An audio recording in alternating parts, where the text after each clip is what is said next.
দূরান্ত থেকে আগত আমার প্রাণ প্রিয় হরিভক্ত এবং হরিভক্তিমতী মতি মায়েদের চরণ কমলে মোর ভক্তিপূর্ণ প্রণাম। আজকের আয়োজনে অনেক ত্রুটি বিচ্যুতি ভুল ভ্রান্তি এখানে যশোর খুলনা বিভিন্ন অঞ্চল থেকে যে সমস্ত ভক্তদ্বয় আমার পিতৃশরীরীয় পিতৃভিটায় এসেছে, তাদের যে সেবা যত্নে, তাদের আপ্যায়নে, তাদের ভক্তি নিবেদনে আমার যথেষ্ট পরিমাণ ত্রুটি রয়েছে। এই ত্রুটিতে যে অপরাধ হয়, এই অপরাধে আপনাদের শ্রীচরণে আমি কোটি কোটি বার ক্ষমা প্রার্থী। আপনারা আমাকে দয়া করে ক্ষমা করবেন এবং আপনারা আজ এই পুতন্তিপাড়াবাসীকে আপনাদের পদপরশে ধন্য হয়েছে, মুখরিত হয়েছে। আজ আমরা ধন্য, আজ আমরা মুগ্ধ। আমি আমার নিজেকে আমি অত্যন্ত পুণ্যবান মনে করি।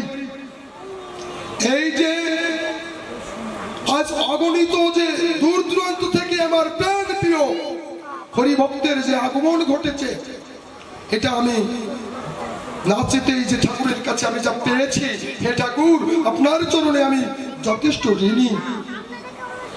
নাচেতেই যে আমি এত দিতে পারো, তুমি যে দয়াল অবতার, তুমি যে পতিত পাবন, তোমার দয়ার কোনো শেষ নেই। এখন সুধী ভক্ত আপনারা আমাকে ধন্য করেছেন, আপনাদের চরণে আমি মিনতি রাখি যে আপনারা কেউ অভুক্ত যাবেন না, সকলে প্রসাদ গ্রহণ করে যাবেন। কারণ নীলামৃতে একটা কথা লেখা আছে, কথাটা না বললেই নয়, গৃহস্থের গৃহেতে যদি সাধুতে না খায়, সেই গৃহের শ্রীবৃদ্ধি কবু নাই হয়।